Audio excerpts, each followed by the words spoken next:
doakan. Kalau kita tidak mengembangkan, ya tidak terjadi apa-apa. Itu ya. Saya sudah pesan sama Kiki Marel juga, namanya oversensitif itu, kulitnya.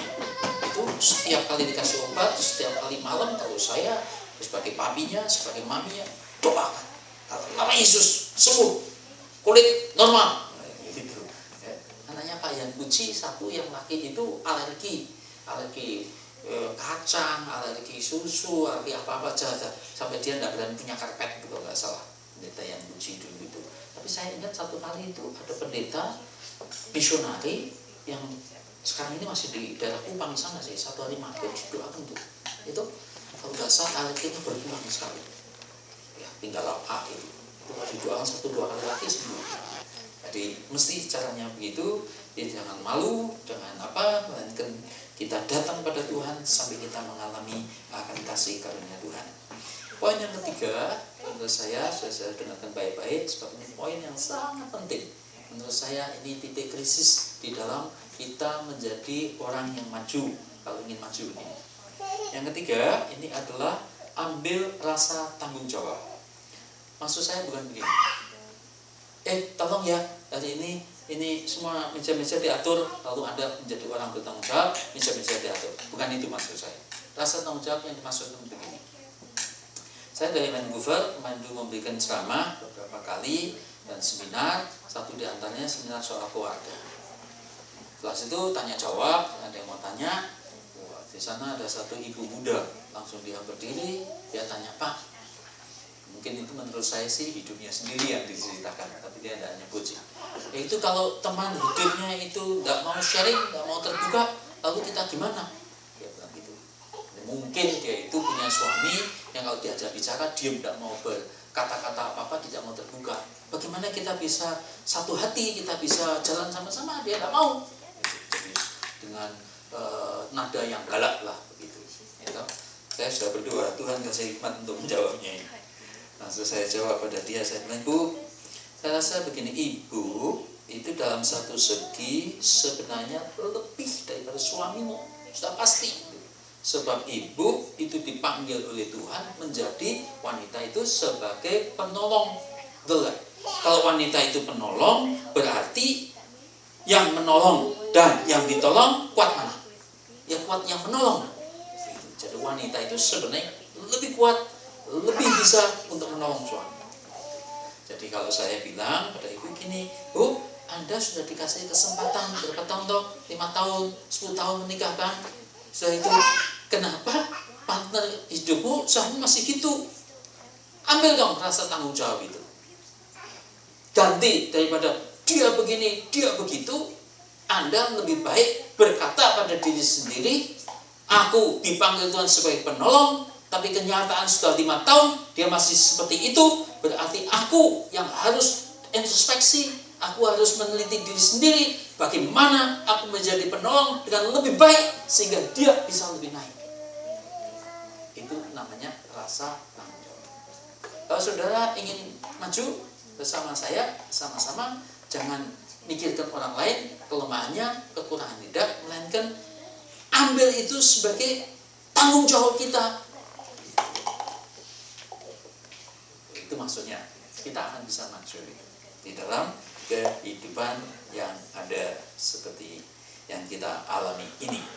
Jadi saya jelaskan, ambil rasa tanggung jawab. Tapi dia salah, artinya aku benar. Sudah belajar begini. Yang merasa benar itu harus berinisiatif untuk datang minta maaf. Pendeta Charles Stanley, saya dengarkan khotbahnya 2 hari yang lalu, bagus sekali dia bilang ini. Dia rasa benci, tidak senang hati kepada papa tirinya, sebab macam-macam. Tapi sebelum meninggal, dia beranikan doa untuk supaya ngomong. Akhirnya ngomong betul. Setelah makan, dia bilang pada papa tirinya, Papa, saya minta maaf, saya minta ampun, selama ini sikap saya, hati saya tidak senang sama papa. Karena ya, ada sih banyak hal gitu ya. Ini papanya itu memperlakukan mamanya dengan kurang bagus gitu, jadi dia sebenarnya dendam gitu loh. Ya, tapi dia tidak sebutin. Pokoknya aku minta maaf, sikapku selama ini kurang baik. Saya ada anger, saya ada dendam dalam hati saya. Bagus sekali sih, papanya langsung nyamperin dia dipeluk. Nah, sebenarnya papa lah yang harus minta maaf, gitu. Ya, tapi inisiatif datang. Jadi yang bagus ialah yang merasa benar, yang tidak merasa salah, itulah yang ambil inisiatif untuk datang. Nanti keluarga kita, kehidupan kita akan lebih diberkati oleh Tuhan. Yang keempat, saudara sekalian, orang itu akan bisa maju. Ya, tanda kita bisa maju itu kalau kita ini mengampuni. Sebab itu ikatan. Doa Bapak kami itu yang membawa kondisi yang punya syarat cuma satu kalimat, ampuni Bapak seperti kami mengampuni orang lain. Jadi sekalipun Bapak mau ngampuni kita, tapi kalau kita nggak ngampuni orang lain, pengampunan Bapak nggak bisa datang. Kalau kita ini pipanya itu air kotornya kita terus-menerus air kotornya kita tahan, kita pertahankan, sekalipun Tuhan mau kasih air bersih, nggak bisa masuk. Jadi pengampunan Tuhan nggak bisa datang. Pengampunan Tuhan datang, Tuhan mau mengampuni. Cuma ini air kotornya kita keluarkan, kita mengampuni orang lain. Jadi pengampunan Tuhan itu akan datang dalam hidup kita. Dan Sabtu yang lalu, baru kemarin, tapi sudah lebih dari 24 jam, karena waktu Korea Selatan berbeda dengan waktu Los Angeles. Berita sangat mengejutkan, namanya mantan Presiden Roh Moon-hyun bunuh diri. 5 tahun jadi presiden, 2003 sampai 2008, itu bersih kelihatannya, hidupnya politiknya bersih, tapi kemudian dia otak-atik nggak tahu bagaimana, dia frustrasi, dia nulis surat bunuh dirinya, maafkan aku membuat sengsara banyak orang, dia terjun di tebing, berapa feet, puluhan feet, mati. Nah, kenapa orang bunuh diri? Karena tidak bisa mengampuni diri sendiri. Aku gagal, aku dosa, aku salah, aku menyesal. Hanya titik sampai di situ, nggak diampuni diri sendiri, habis bunuh diri. Jadi saudara sekalian, pengampunan sangat penting, mengampuni orang lain dan mengampuni juga diri sendiri kalau kita memang salah, keliru, mengakui keterbatasan kita. Pak, dia sudah mati, bagaimana saya bisa mengampuni dia? Charles Stanley bilang begini, ambil kursi kosong, bayangkan dia duduk situ, omong, maafkan aku, selama kamu hidup dulu, aku sudah mendendam dalam hatiku dan kurang baik sikapku terhadap kamu. Sudah begitu. Prestasi psikologis itu kita menjadi bebas.